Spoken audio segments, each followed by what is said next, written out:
And now our tale of the tape for this lightweight fight. 4 years apart, with similar height and some differences in reach. All right, now for the official introductions, here is Bruce Buffer. Ladies and gentlemen, this is the main event of the evening. And when the action begins, a referee in charge of the Octagon, Yves Lavigne. And now, this is the moment UFC fans around the world have been waiting for. Live from the T-Mobile Arena in Las Vegas.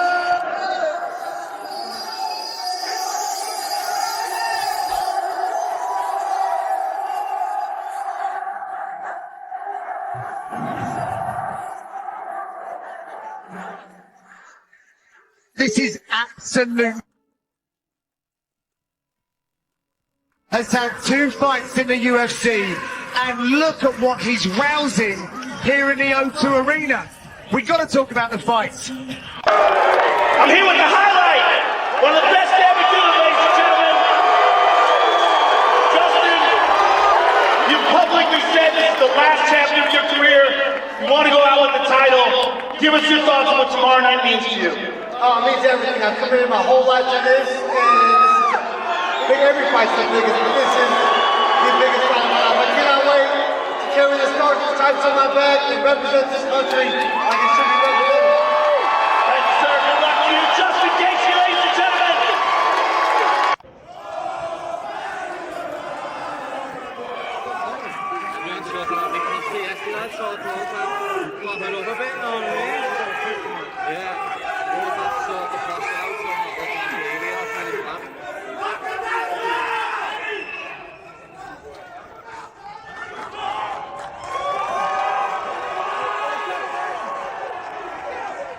Justin, Paddy says he's been preparing for you like he prepared for the Michael Chandler fight.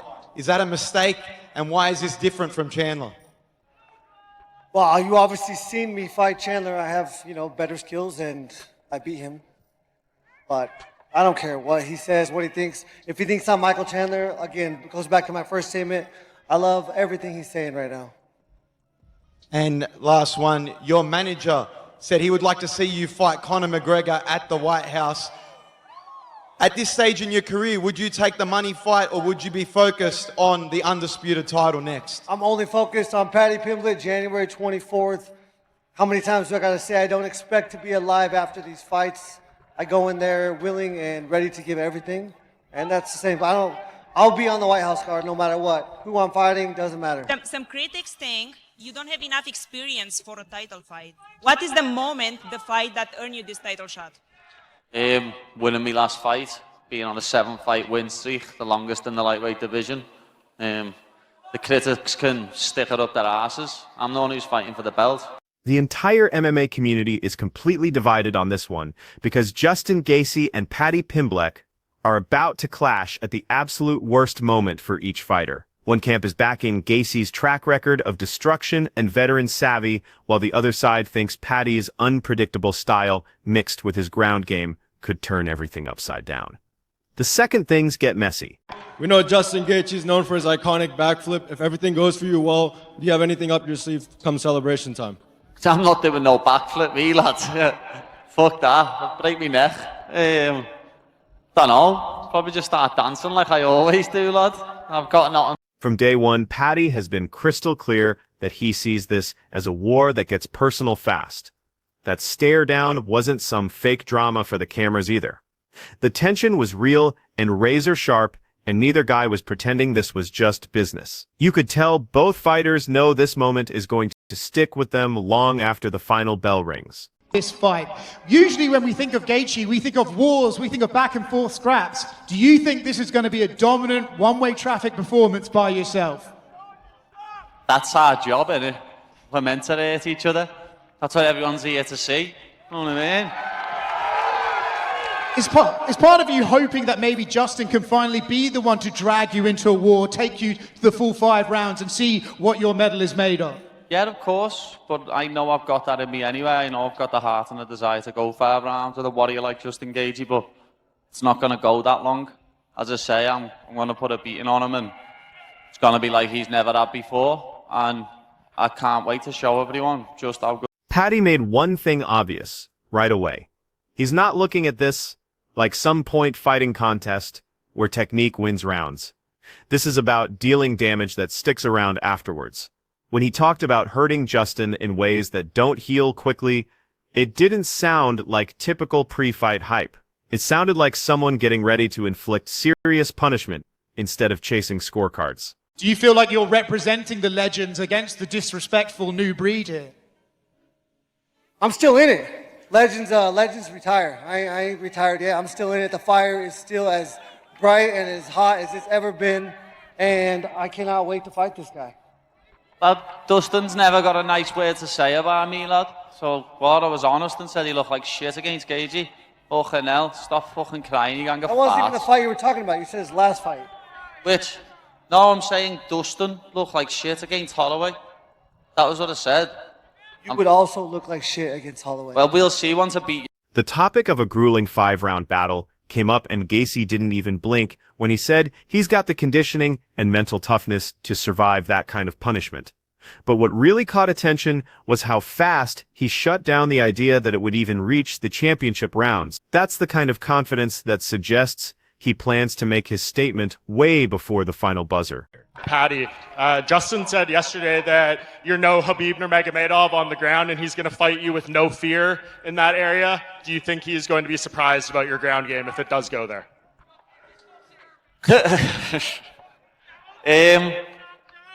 Everyone's surprised by my whole game when they fight me. No one expects me to be as good as I am. Everyone underestimates me, but it helps in my favour. Know what I mean? It makes the fight easier for me because everyone underestimates me. And I'm not Khabib.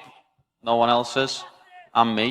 Know what I mean? And I'm an even harder puzzle to solve. I'm proper weird. You knew what Khabib was coming to do. You don't know what I'm coming to do. Things got heated when Justin started name-dropping other fighters in their conversation. Paddy fired right back, making it clear he wasn't running his mouth for social media clicks, but actually meant every word he said. He made it obvious he doesn't care if his honesty rubs people the wrong way, as long as it puts extra mental pressure on his opponent. Right there, Paddy showed he's completely fine being the villain. He gets that psychological games can drain a fighter just as much as physical punishment, and he's willing to embrace being hated if it means Justin carries that baggage into fight night. I'm still in it. Legends retire. I ain't retired yet. I'm still in it. The fire is still as bright and as hot as it's ever been, and I cannot wait to fight this guy. Dustin's never got a nice word to say about me, lad. So, I was honest and said he looked like shit against Gaethje. Fucking hell, stop fucking crying, you can't get That wasn't even the fight you were talking about. You said his last fight. Which? No, I'm saying Dustin looked like shit against Holloway. That was what I said. You would also look like shit against Holloway. Well, we'll see once I beat you. I could end up fighting him. Well, you won't be fighting him. Justin, you said you want to drag Paddy specifically to the later rounds. Is that because you just want to test him there, or have you seen something in his performances that make you know you can have success there? No, it's just what I find the most success. He's weird, he's awkward fighting style, and it's gonna be a little puzzle. I'm gonna have to figure it out through the first round. And similar to my other opponents, I constantly am building momentum, and this is a battle of momentum. And I said I'm gonna dog walk this motherfucker. The pressure and time factor would definitely benefit his game plan. You've alluded to getting into the 4th and 5th rounds with Paddy. Is this a fight that you think you can be cautious in, or do you think you'll have to fight wide open? I think I need to fight smart. At the highest level, you cannot make mistakes. And if you watch all the champions, they're moving forward. I'm going to move forward, and I'm going to be in his chest. I'm going to put my head in his chest. He's got really long arms. It's going to be hard to hit me when my head's in his chest. Justin's strategy sounded smart rather than wild. He talked about constant forward pressure cutting off angles and staying in close quarters where Paddy's reach advantage and weird timing become major problems. This version of Gaethje seems focused on suffocating control instead of just swinging for highlight reels. Justin, Paddy says he's been preparing for you like he prepared for the Michael Chandler fight. Is that a mistake, and why is this different from Chandler? Well, you obviously seen me fight Chandler. I have, better skills, and I beat him. But I don't care what he says, what he thinks. If he thinks I'm Michael Chandler, again, it goes back to my first statement. I love everything he's saying right now. And last one, your manager said he would like to see you fight Conor McGregor at the White House.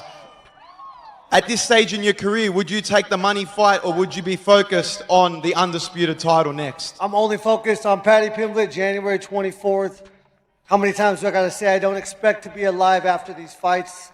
I go in there willing and ready to give everything. And that's the same. I'll be on the White House card no matter what. Who I'm fighting doesn't matter. This matchup has the entire combat sports world buzzing like nothing we've seen recently. Everyone's got their takes, so let's break down what the professionals are predicting.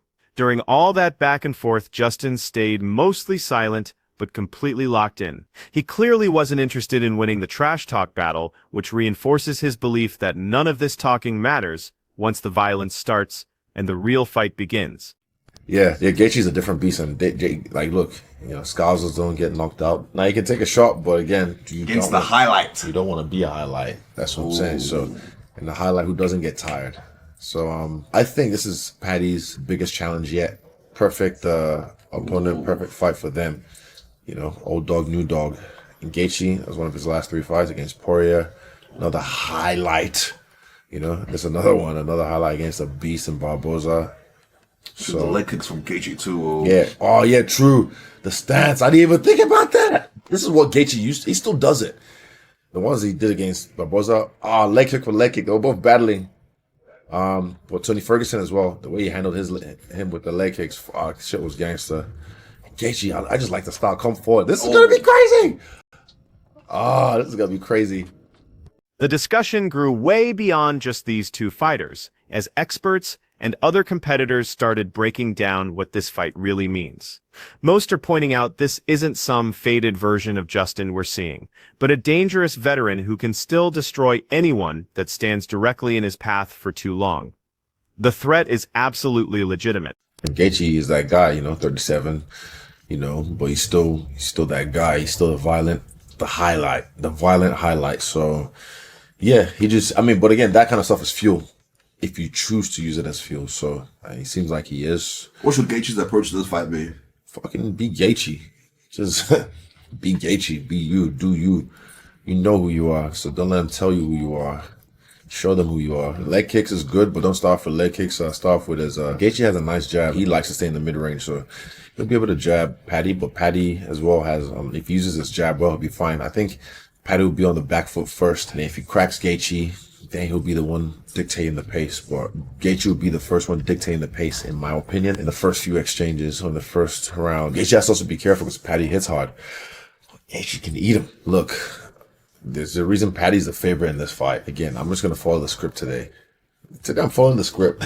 Well, smart money. Yeah, just smart money. So if I say Paddy in this fight, I just think it's going to be fire. Paddy's recent success can't be ignored, but Justin's experience when everything's on the line is exactly what makes this fight so unpredictable. In these high-stakes situations, one bad decision or poorly timed aggressive move can completely rewrite Sorgan's entire legacy in an instant. Fiziev fight ends up being a close decision where he builds as the fight goes on and starts breaking him in the third round. Both times that seemed to happen. But Fiziev took him down in round 1. Pure striker Fiziev took him down in round 1 and had him in an inverted triangle. And had him there for a while. And I think he could have done a lot more work from that position if he kind of knew the position he was in. But it seemed like once Fiziev ended up there, he just started hitting the body a few times and then thought, I don't know where to progress from this position. If Pimblett ever ends up landing on Gaethje in like one of those precarious positions, it's going to be immediate, like a latch, single triangle on the arm, wrench, go round to the back. It's going to be like a systematic jiu-jitsu difference that Oliveira had, but after dropping Gaethje in the first place, Several experts are picking Paddy, not because they think Justin can't get it done, but because Paddy keeps proving himself every time someone doubts him. He's shown steady improvement, mental strength, and confidence that seems to spike even higher when the lights get brighter. So I'm going to go with Pimblett by submission. I think at some point he'll end up on top of Gaethje. Will that be from a takedown? I think he could if he gets the body lock. I think he could. I don't think I see him shooting single leg or a double leg on Gaethje and getting it. But if they end up brawling and he shoots in while he bounces off the cage and gets the body lock and drags him like he did to Chandler, I could see it there. I could see it happening there. I could even see him dropping Gaethje or wobbling him on the feet. Gaethje does get wobbled and dropped. He's been wobbled and dropped. He's been flatline KO'd. So it can happen to him, you know, where he ends up in that stumbly mode. And in that stumbly mode might be where Pimblett could get a takedown for a submission or a ground and pound. The detailed analysis kept coming back to ground exchanges, where Justin has looked vulnerable before. The thinking is that if Paddy ever gets into those same dominant positions, the gap in control, smooth transitions, and finishing ability could end things immediately without warning.